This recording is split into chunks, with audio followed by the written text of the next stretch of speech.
how do I answer this question? So, if you look at, say, Training Peaks, you look at my files, my numbers, I can win a Grand Tour. I mean, I've already won a Grand Tour. But that doesn't always translate into winning the bike race. You know, it's all got to fall in place. You've got to have the correct team around you as well to protect you. You've got to make sure your nutrition's right. The tactics have got to be right. 2020, when I unfortunately got COVID, that's probably some of the best form I've ever had in my life. So it's one of those things, and it's all got to fall into place. It's not always about being the strongest rider. You've got to have everything in place.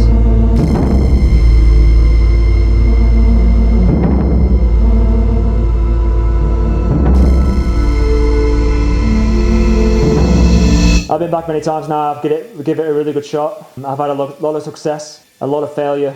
I've learned a lot about the race, myself, the team. But I think I want to move on, and I want to go and try something else. But I still have another jersey to collect in my collection at the minute. I have a pink one and a red one. There's a yellow one that's missing. I think this is maybe the last time that I'll be here, at least for a while anyway.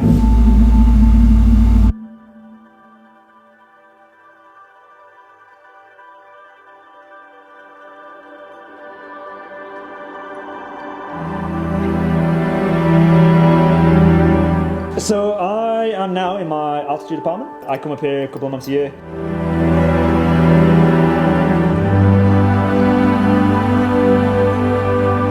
And it's good because I'm actually not away from home. I like to have a lot of home comforts, you know, coffee machine, PlayStation, dog, family.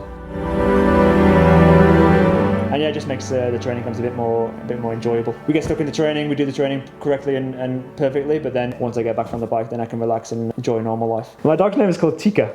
Tika Masala. She's a bit spicy sometimes. We met on the Tour de France. I was doing like an apprenticeship with a team, and I wanted to meet him because of he was the track world champ. I knew someone who was like organizing 6 days of Grenoble, and so I was like, oh, that would be great if we can have Simon with the rainbow jersey and his brother like as a pair, you know. So I went to talk to him, and that's it. I don't know, I always analyse races at the same moment. I'm like, oh look, this guy's doing this, or this guy's doing that. And it's obviously great that she understands what I'm actually talking about rather than just speaking to myself basically and not really knowing what's going on. But this is the pre-Giro training camp. Last couple of years, had teammates come down as well. And the rest of the staff for some support on the road. It's the last chance between races for us to really focus on specifics in training that you can't do during a race. Sort of running the same sort of idea as last year, and you know, then everyone's just working towards one goal. We're all preparing for the same race. It's also a chance for many of the riders to get together, the guys I'll be racing with for 3 weeks, get to know each other a little bit more, train together, know the way we ride. We have a lot of guys that are here that are on the list for the Giro, and you know, whenever you do go into more or less just battle with each other, it's important to know who you're lining up with. The last couple of years has always it's been a lot of fun as well as hard work, and that's how it should be, I think, at least what I think.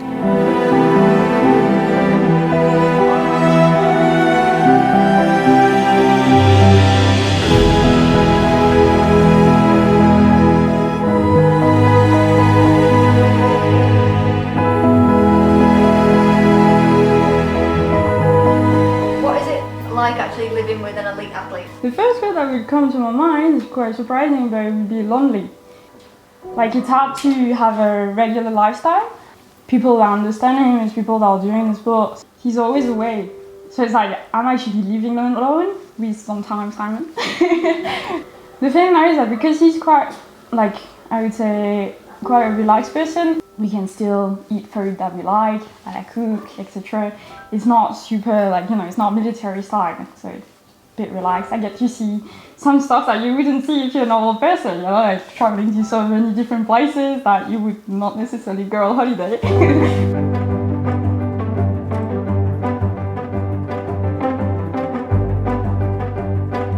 This sort of camp here, I mean, a normal altitude camp is just a lot of volume, a lot more longer rides, steady state. Whereas here, for me, this is going to be more race specifics. You know, getting ready for the race, doing the efforts that are needed and required over 3 weeks, and just looking at the course of the Giro, also, and just like analysing the climbs, how long the climbs are going to be, and really dialing that down to a T.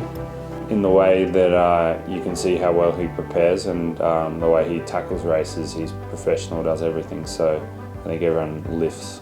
The team gets around him and knows that if we put in 100%, he's also giving the same, that a result is capable. Yeah, for me actually it's really the first time I've ever been in this position going into Grand Tour, knowing that if we do play our cards right, if everyone kind of delivers on their goal and their role within the team, that you can actually walk away winning, and actually that's a pretty special feeling. When I get out on the bike, I'm only thinking about the Giro at this point. Maybe it sounds funny, but I also like to visualize the race in a way. So I imagine myself in the race, just to really get in the mindset and focus on the Giro.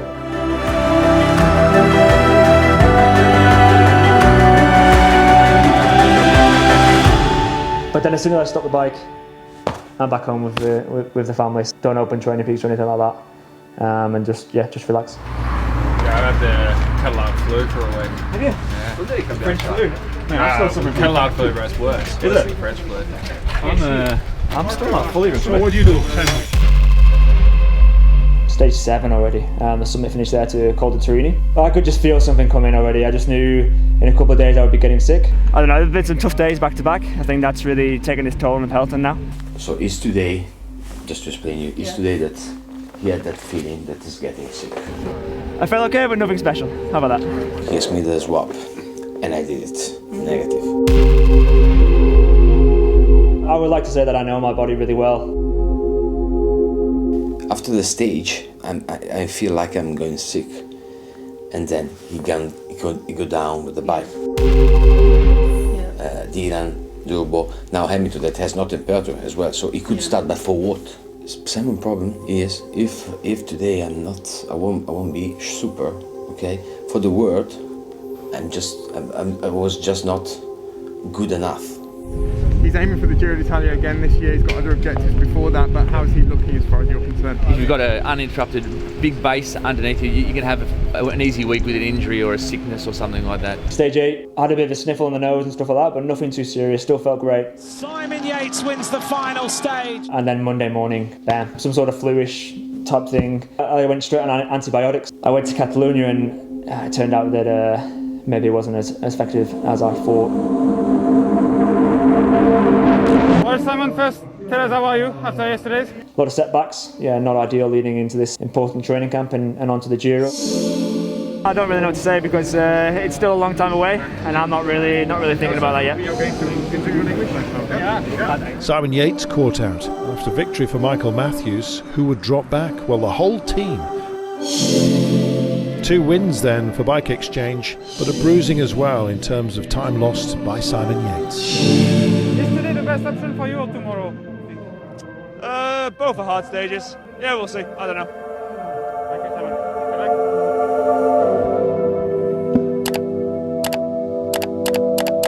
If you look at the roster we're taking to the Giro, there's been plenty of illness and misfortune. If you get sick just prior to key events or just prior to your major goal, that could derail it. In hindsight, it's always easy to say in hindsight, but in hindsight I should maybe not have raced Catalunya. I should have really taken a complete break and just rebuilt from there, but I like to race. I wanted to race and I felt like I almost recovered from the illness.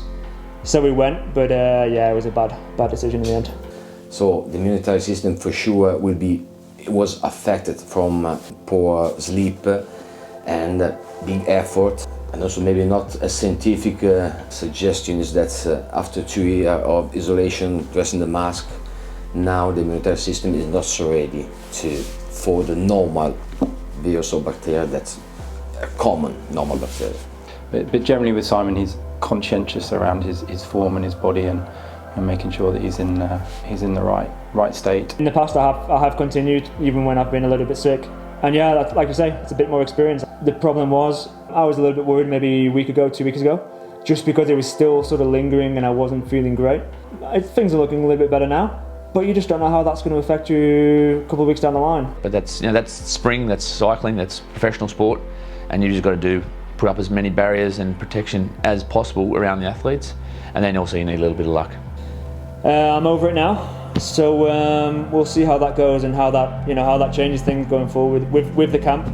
but also with the Giro, and I just hope that it's not had a too big effect there on the race. Okay, so from the start, Jack and Mikel just sit tight, sit around Simon, do nothing, and your race starts at the bottom of the Finestro. Follow Sky.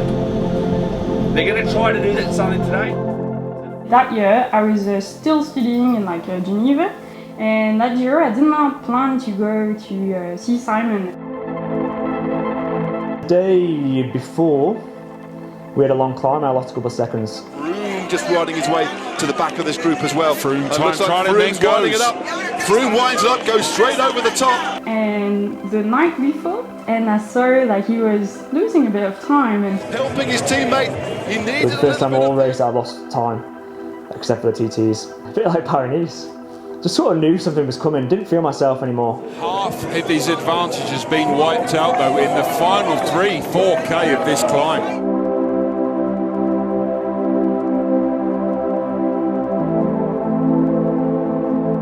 And I'm like, I think tomorrow he's gonna probably lose the jersey. So. And then yeah, the next day was one of the hardest stages of the race. I called my mum and dad, and I'm like, oh, Mum and Dad, I'm coming back to the house tomorrow, and we go to see the stage because it's not exactly that far. He's got no bottle on his bike. Is he having a bad moment, or is this the form that he's got now? He is out of the jersey as it stands at the moment on the road. He is well over 28 seconds back now. I think something's wrong with Simon, and so we went. Simon Yates, I'm not too sure if he's carrying an illness or something, because something has happened here. This clearly isn't right. He's gone from absolutely flying, well, to creeping up this climb. So sad to see this. I just didn't have it. Just the body just didn't give it. I tried all I could, but legs just didn't want to go. Body didn't want to give it what I needed it. Chris Froome, masterful performance, takes the win. The rest is history, really. Quite a good thing that we went in the end. I was heartbroken, really heartbroken, and when doing a post-race interview and he was almost in tears, I just thought, oh, my baby.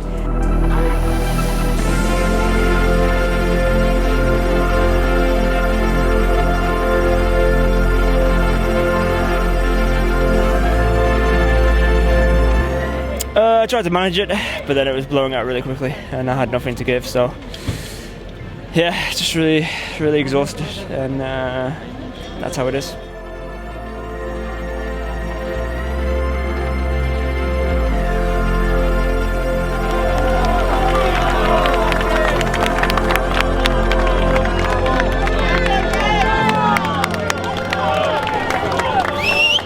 At first I was a little bit embarrassed about it. It was like I'd done so well up to this point and just fell apart. I was a little bit embarrassed just because I also didn't know what was wrong.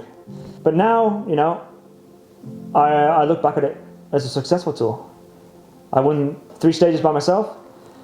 I finished second the rest of the time once. I had the leader's jersey for the first time ever in a Grand Tour. Of course I went on to win the Volta that year as well. But I had a lot of success there. The team had a lot of success. The day after I fell apart, Mikel Nieve won the stage. We had a lot of success there and I had a great time. So I look back on it as it was a successful race. It wasn't, okay, I lost the race overall, but actually at the start of the race, nobody looked at me as a guy who could win anyway.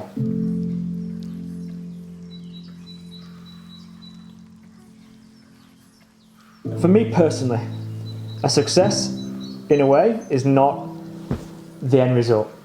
I want to go there in my best condition and do the best ride possible, and that for me is a success. If I don't win at that point, then that's okay because somebody's better than me. If I go there and I'm not at the level required, then that's a failure for me. But I think from an actual racing point of view, I think you always aim for the podium. We got to aim for the podium, and once we get close to the end, the last week, then we assess if we're in a position to win or not, and we go after it from there.